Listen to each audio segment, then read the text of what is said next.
Bonjour chers amis, bonjour à vous tous, bien-aimés, que le Seigneur vous bénisse. Bienvenue dans le Pain quotidien, cette plateforme où le Seigneur nous fait la grâce de recevoir la portion de sa parole qui est vie, puissance et esprit pour nous chaque matin. Je prie que ces paroles arrivent dans votre esprit, dans votre cœur, qu'elles vous donnent la capacité et toute la force et l'énergie pour pouvoir réussir cette journée et de grandir avec lui au nom de Jésus. Nous sommes aujourd'hui le mercredi 30 avril 2025 et pour rappel, le thème de notre mois, c'est choisir la vie. Et cette semaine, nous parlons de comment choisir la vie avec pour thème ce matin, acquiert la sagesse, tiré de Proverbes chapitre 4, verset 7. Lisons avec révérence cette portion de l'Écriture. Voici le commencement de la sagesse. Acquiert la sagesse. Et avec tout ce que tu possèdes, acquiert l'intelligence, acquiert la sagesse. Bien-aimé, il y a des trésors que le ciel recommande plus que l'or et les richesses de la terre. La sagesse en est une.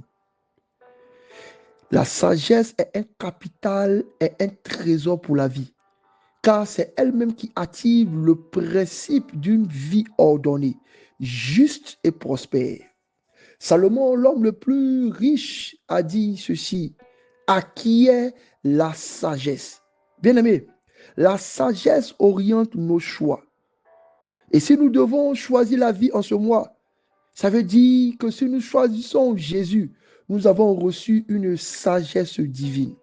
Ça veut dire que si nous choisissons ce qui va nous faire du bien et nous éviter les frustrations, nous avons reçu une certaine sagesse. Je prie au nom de Jésus que la sagesse soit recherchée de nous tous, dans nos relations, dans nos projets et dans tout ce que nous entreprenons.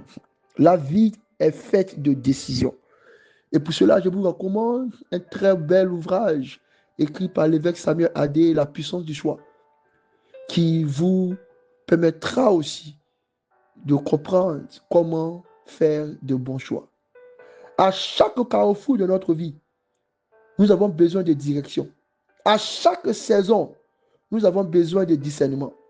Et c'est la sagesse là qui est comme un compas, qui est comme un gouvernail, qui est comme une voie intérieure saisie par le Saint-Esprit pour nous permettre de choisir le bien au lieu du mal, de choisir l'excellence au lieu de l'échec, de choisir l'obéissance au lieu du compromis. Sans sagesse, on peut avoir de bonnes intentions, mais faire et agir mal.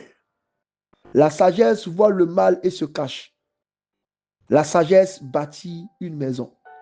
La sagesse, c'est l'outil qu'on prend pour bâtir des vies. Bien-aimé, notre vie, la qualité de notre vie est souvent le fruit d'une sagesse.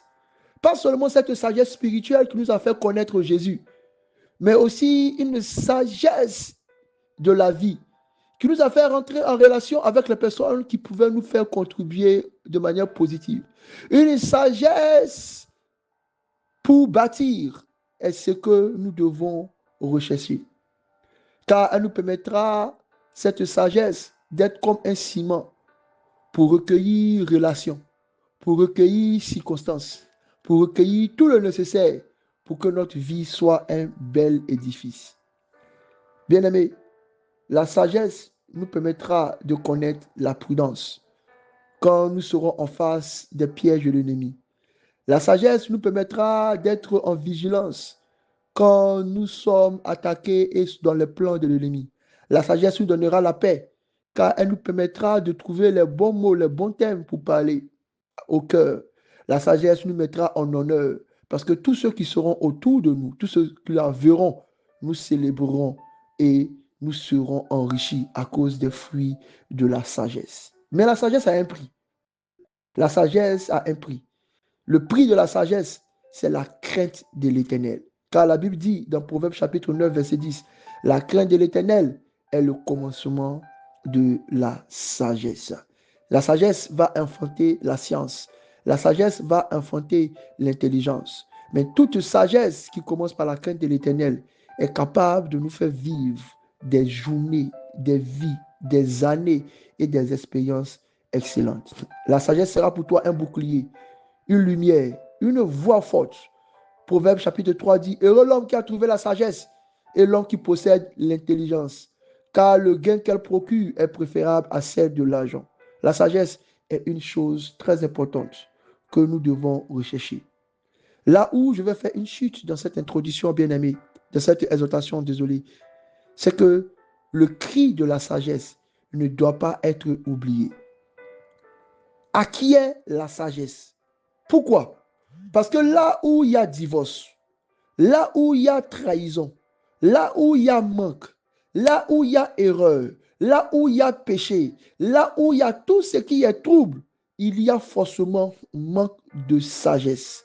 Combien de foyers auraient été épargnés si l'homme avait pris le temps de revenir à la sagesse? Combien de projets n'allaient pas échouer si l'on avait pris le temps de rechercher la sagesse? L'immaturité détruit ce que l'amour seul ne peut pas sauver. Bien-aimé, la maison s'élève par la sagesse. Sans elle, même l'amour devient vulnérable. Là où il y a division dans l'église, là où il y a confrontation, là où il y a problème, là où il y a dispute, il y a le manque de sagesse.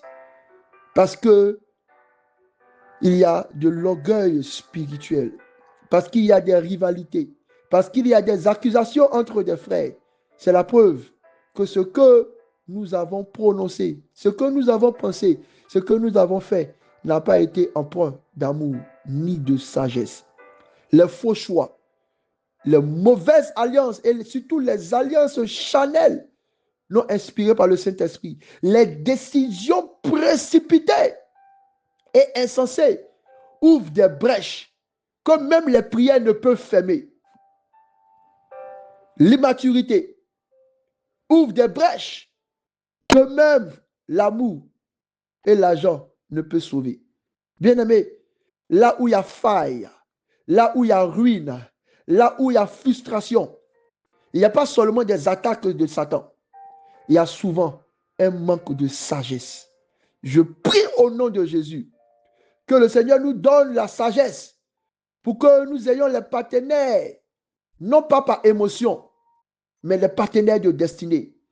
Que nous ayons des décisions financières, non pas par envie, mais par autorité divine. Que nous ayons des ministères qui sont lancés, propulsés pour la gloire de l'Éternel, et non pas sans approbation divine, et seulement par recherche de gain. Par l'absence de la sagesse, le peuple périt. Dieu avertit chacun d'entre nous ce matin. Les faux choix coûtent cher. Les faux choix coûtent cher. Chaque choix qui est injuste, chaque parole précipitée, chaque direction prise sans la prière deviennent des semences qui créent le chaos. Et plusieurs parmi nous aujourd'hui paient le prix du manque de sagesse. Le manque de sagesse de notre jeunesse fait que nous mourons aigris de notre vieillesse.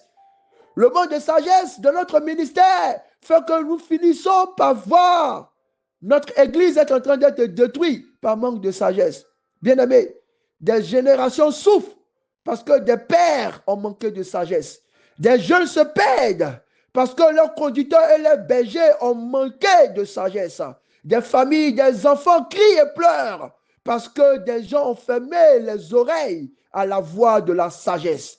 Je prie au nom de Jésus qu'en ce jour, la balance de l'Éternel s'établisse dans notre esprit, dans notre cœur, dans nos pensées, pour que devant toute situation, devant tout choix que nous devons prendre, que nous soyons guidés par la sagesse divine, au nom de Jésus. Voici l'appel prophétique pour toi ce matin. La sagesse crie aujourd'hui. Reviens à elle. Reviens à la sagesse. Il n'y a pas de temps. Il n'y a plus de temps. Il n'y a plus de temps. Reviens à la sagesse. Prends le temps d'écouter la voix d'aujourd'hui qui t'appelle. Elle t'appelle à marcher, non plus par impulsion, non plus par désir, non plus aussi par envie, mais par l'esprit de sagesse, qui est l'esprit et qui est la première conséquence de l'esprit qui tombe sur ceux qui ont reçu Jésus, qui sont aussi ceux que Dieu a bénis. La Bible déclare que l'Esprit de l'Éternel sera sur lui, l'Esprit de sagesse. Tous ceux qui ont reçu l'Esprit de Dieu, tous ceux qui ont reçu le Saint-Esprit, reçoivent d'abord les douces lumières de la sagesse. Bien-aimés, prions ensemble. Je reconnais que j'ai souvent agi selon ma volonté et non selon la volonté divine. J'ai bâti des plans, j'ai réalisé des projets sans consulter l'Éternel et sans chercher sa sagesse. J'ai agi sans réflexion. Pardonne-moi, ô Dieu. Accorde-moi l'esprit de sagesse qui ouvre la porte à l'intelligence, à la science, à la révélation, à la force pour agir selon ton esprit. Donne-moi un cœur qui écoute, un esprit qui discerne et une vie qui cherche chaque fois la sagesse. Que désormais mes choix soient alignés au ciel. Que je ne sois plus un destructeur, involontaire et inconscient des plans que le Seigneur me donne. Au nom de Jésus, que la paix, que la grâce, que la force, mais par-dessus tout, que la sagesse de Dieu m'habite en tout temps, en tout lieu, en toutes circonstances, au nom de Jésus. Bénédiction.